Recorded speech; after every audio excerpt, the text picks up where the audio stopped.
그러니까 마이클 샌들의 정의란 무엇인가의 원제는 사실 어떻게 해야 옳은 일인가 이런 거잖아요. 그죠? 그런데 네 가지의 접근 방식을 예컨대 소개를 해요.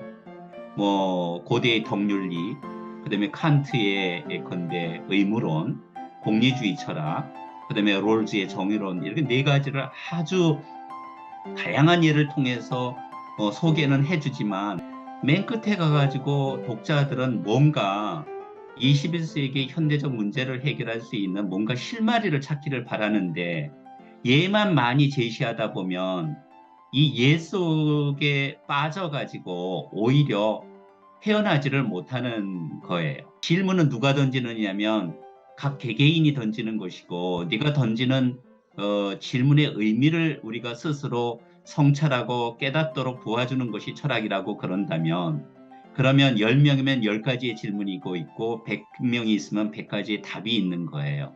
이게 오히려 현대인들을 더 혼란스럽게 만들거든요. 어쨌든 사람들로 하여금 무엇이 문제인지 문제를 발견을 하게끔 해주고 그 앞에 가도록 해주고 그 다음에 함께 같이 생각을 해볼 수 있는 기회를 마련해주고 이런 데서 일단 기본적으로 철학이 인간 삶에 자리 잡고 있는 모습을 한번 확인해 볼 수 있지 않을까 싶습니다. 완전히 다른 관점에서 한번 접근을 해보겠습니다. 어찌됐든 간에 뭐 말이 됐건 개념이 됐건 책이 되었건 아니면 뭐 어떤 형태의 글이 되었건 간에 연설이 되었건 무엇이건 간에 어쨌든 철학도 하나의 생산물이고 생산물로서 사람들한테 이제 영향을 끼치고 사람들을 변화시키고 이런 것이겠죠.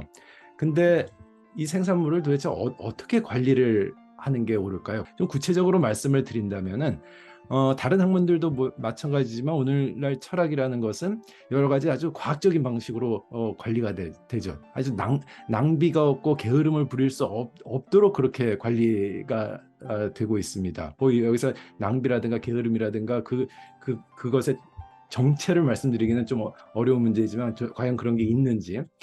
예를 들면 대학의 평가 방식, 국가기관의 기준을 통해서 연구 성과가 관리가 되고, 그다음에 뭐 그 국가기관뿐 아니라 언론사들 역시 나름의 지표를 가지고 대학에서의 성과물을 평가를 하고 서열하고 이게 다 모두 다 철학적인 사유, 인문학적 사유들을 관리하는 방식들이라고 생각을 합니다. 오늘날 널리 퍼져 있는 널리 통용되는 이런 학문을 관리하는 방식들을 어떻게 평가하면 좋을까요?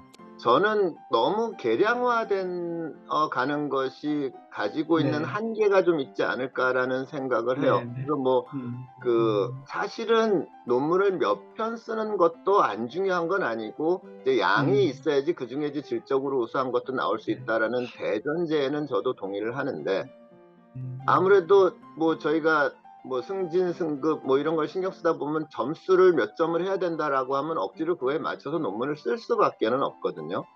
근데 이제 그런 상황에서 수작이 나올 수 있는 가능성이 더 늘어나야 되는데 음, 그럴 가능성을 더 넓히는 것보다는 오히려 좀 좁히는 경우가 더 있지 않을까. 물론 이제 그 점수를 점수하지 않으면은 아예 논문 안 쓰는 교수들이 있을 수 있으니까 뭐 그런 면에서는 어떤 제도적인 장치가 필요하다라는 점을 부정하지는 않지만 대표적으로 저는 지금 떠오르는 사람이 이제 얼마 전에 작고하신 그 에드먼트 게티어라고 유메스 교수이신데 그분이 음, 이제 미국의 현대 인식론에는 일종의 출발점을 제공한 63년에 논문을 하나 쓰셨고 딱 그거 하나를 써가지고 테뉴어를 받으신 분이거든요. 근데 길지도 않아요. 딱 3페이지예요.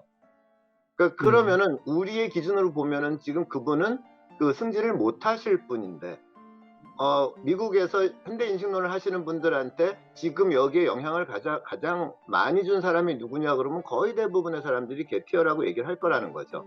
그러니까 미국 같은 경우에서 그 평가가 물론 뭐 양에 대해서도 어느 정도 평가를 하지만은 그 동료들이 이제 평가를 해서 음. 양적으로뿐만 아니라 질적으로 이 정도 이 정도의 논문이면 이 사람의 수준이 어느 정도다라는 것을 이제 일종의 객관적으로 평가하는 제도가 있는데 영미권에는 이미 에, 학문의 성격과 결이 다양하게 분화가 되어 있습니다. 그러니까 예를 들면 연구중심 대학과 교육중심 대학의 평가 기준이 다르죠. 그러니까 연구중심 대학의 경우에만 하더라도 예컨대 A급 저널에 내느냐 B급 저널에 내느냐 가지고 많은 연구자들이 고민을 하지 않습니까? 교육 중심 대학의 경우에는 사실은 그렇게 많은 연구 성과를 요구하지를 않습니다. 그러니까 이 교육 중심 대학에 있는 분들이 교육에 필요한 책이라든가 대중적인 책이라든가 아니면 철학적 문제를 쉽게 풀을 수 있는 책들을 많이 내고 하죠. 그러니까 시장이 다양한 거예요, 말하자면. 시장이 다양한 가운데서 이루어지는 평가와 시장이 다양하지 않고 그냥 획일적인 우리나라와 같은 사회에서 이루어지는 평가가 엄청난 차이가 있다고 생각을 합니다. 그러다 보니까 평가가 질적인 평가보다는 양적인 평가로 굳어지는 경향이 있어요. 그러니까 계량화되는 것이죠. 이제 계량화되다 보면 연구자들은 소위 말하는 쇼터미즘에 이제 빠지게 되는 거죠.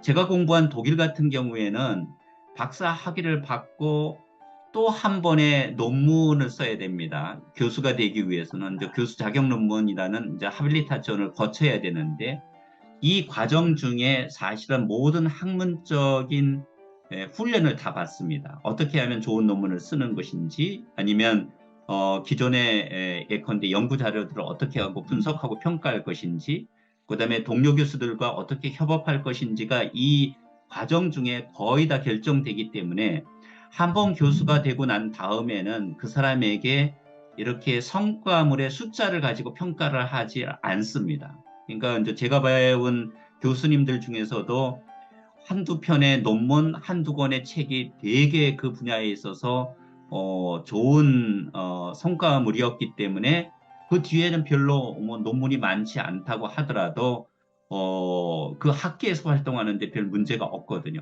그러니까 오히려 협업이 활발하게 이루어지고 학생들의 교육에 훨씬 더 신경을 많이 쓸 수 있는 여유를 가지게 되는데 어느 정도 이 두 번째 주제와 관련해서 논의가 정리가 된 것 같습니다. 평가는 뭐 필수적이다. 그러나 뭐 당연하게도 그건 합리적으로 운영이 돼야 된다. 그래도 뭐 제도적인 보완이 필요하다. 이런 확인을 할 수가 있었습니다. 자연스럽게 세 번째 주제와 연관지어서 이 문제, 우리가 다뤘던 이 문제를 좀 더 발전을 시키고 싶습니다. 대학 안에서 있는 논문을 일반 전문적인 공부를 안 하는 분들도 읽어야 될까요? 읽는 게 좋을까요? 뭐 이런 문제부터 시작을 해서 그게 아니라면은 철학적 사유가 대중에게 전달되기 위해서는 별도의 매체, 별도의 책이 필요한 걸까요? 만약 그렇다면은 또 철학이라는 것은 전문화된 논문의 영역, 고립된 영역이 하나 생기고 그 다음에 이와 별도로 움직이는 또 책이라는 영역이 생기고 이런 방식으로 이분화될 수도 있는데 이게 과연 바람직한 것일까요? 등등의 문제를 생각해 볼 필요가 있겠습니다. 오늘날 철학이 스스로 표현하는데 가장 적합한 방식은 무엇인가? 철학은 스스로를 어떻게 사람들 앞에 내보여야 되는가에 대해서 좀 폭넓게 생각을 해보고 싶습니다. 다시 한번 질문을 던지자면 이렇습니다. 철학이 사회와 함께하기 위해서는 사람들과 함께하기 위해서는 어떤 매체, 책이 되었건 무엇이 되었건 어떤 매체가 필요한가? 철학은 스스로를 어떤 식으로 표현하는 게 가장 바람직한가? 말씀 부탁드리겠습니다.